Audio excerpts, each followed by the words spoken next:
Good morning, students. Today we will continue our chapter 4 tables in Word 2016. In our previous sessions we had learned about the definition of table, how is it made, and different ways of making the tables. Today we are going to learn how to work inside the table. Okay.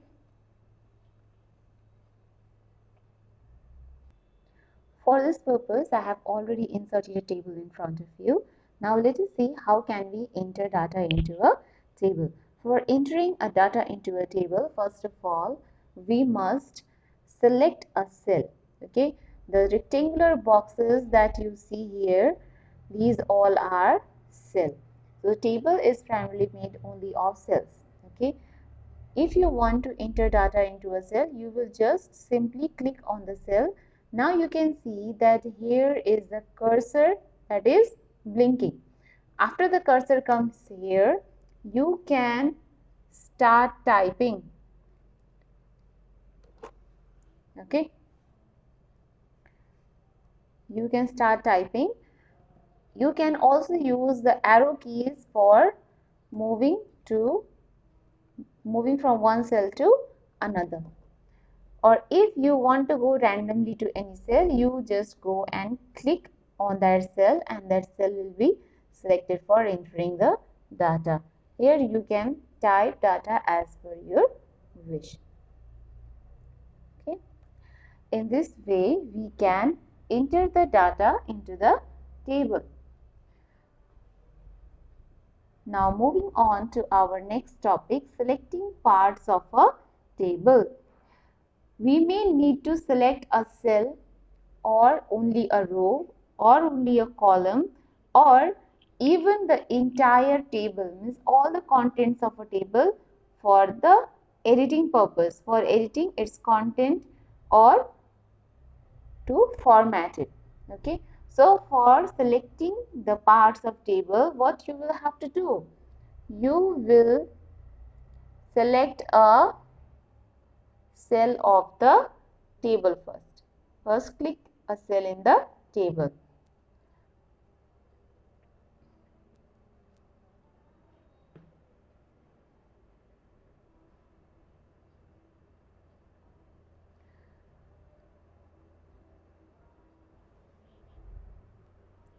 In this layout tab, you can see that there is a select option here. You will click on the small arrow that is given here.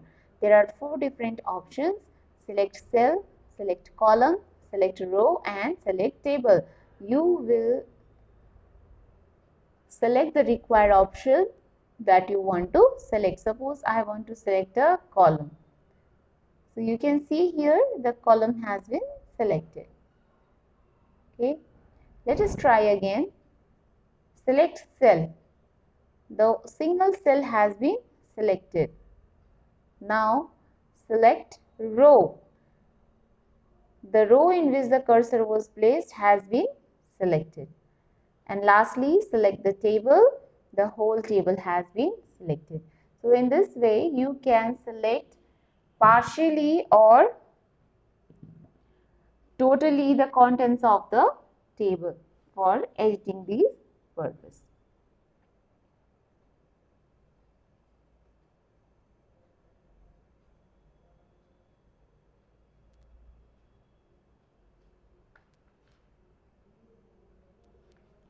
Now we are going to modify a table.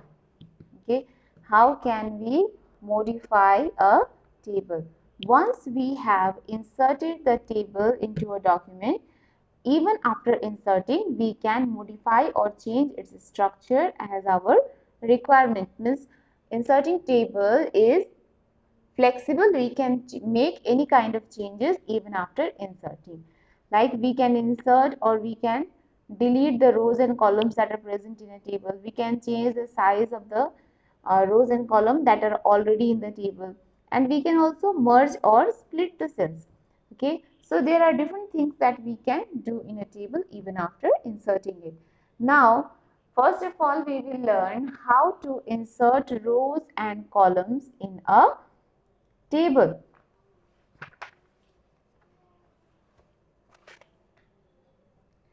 For inserting the rows and columns, you will have to click on any one of the cells where you want to insert the row and column. Okay, after clicking this, you will click on this layout tab.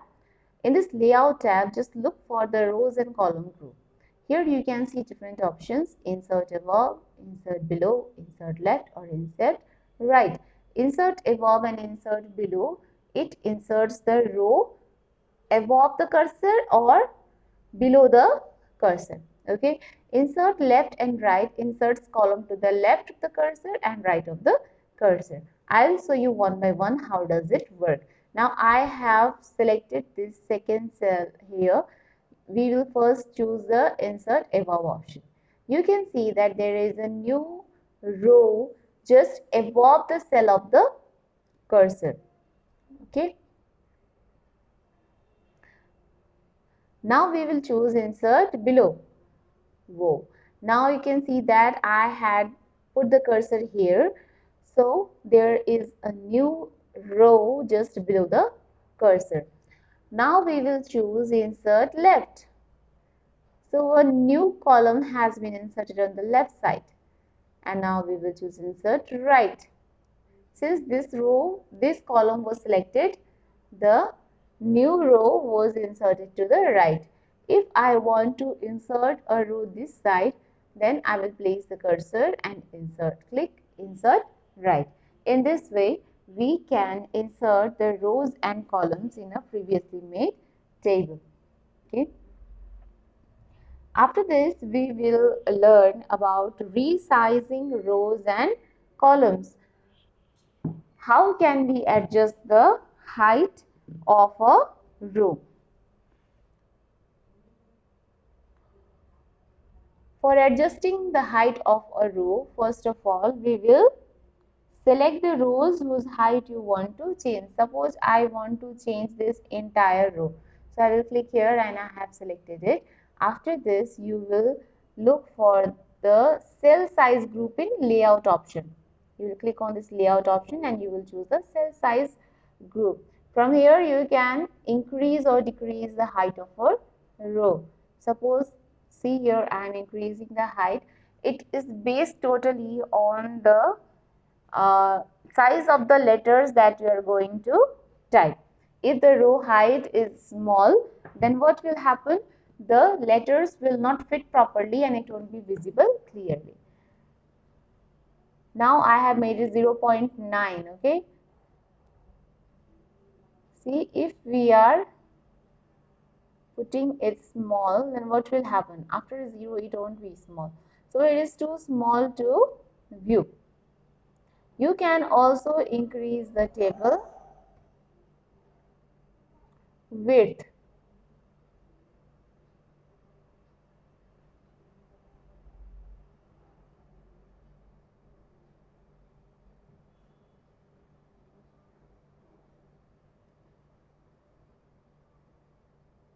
Okay. Suppose I have written here 0.5. So you can increase the width of a row.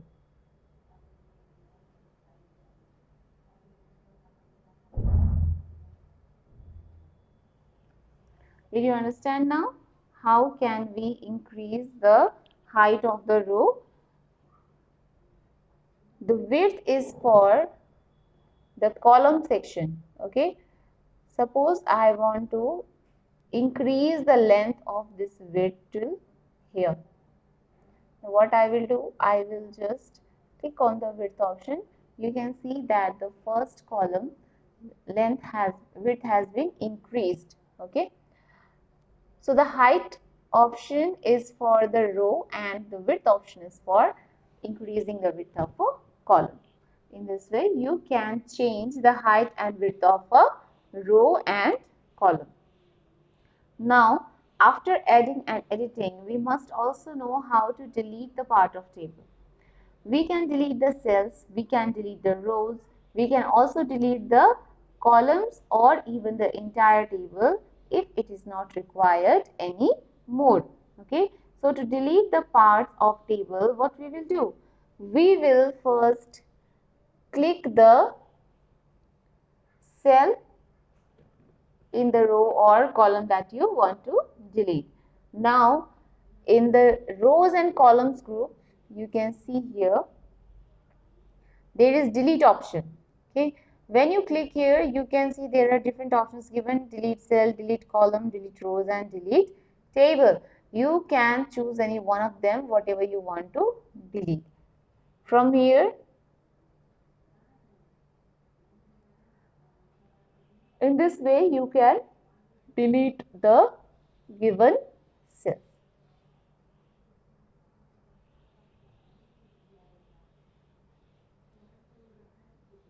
Delete columns. So the one column has already been deleted. Delete rows. The first row has been deleted. And if I select the delete column, the entire table has been deleted. Okay.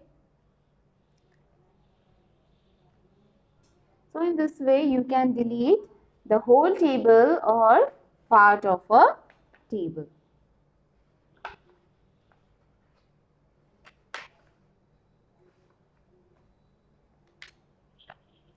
Now the last topic that we are going to do today is merging and splitting the cells.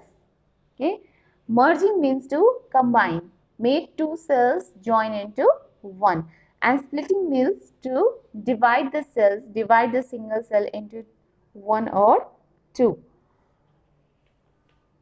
Sorry, two or more cells. Okay, so in when we are inserting the table, we can merge or split out the cells in the table. First of all, we will learn how to merge. Now, suppose I want to merge these two cells. So I have to select the cells first. From here, I have already selected. After this, we will go to the layout and we will see the merge group. Here we have to merge the cell, that is why we will select the merge cell options. You can see that the division of the cells line, the border line has been removed. Now see that these two selected cells have become one single cell. Now suppose I want to split the cell.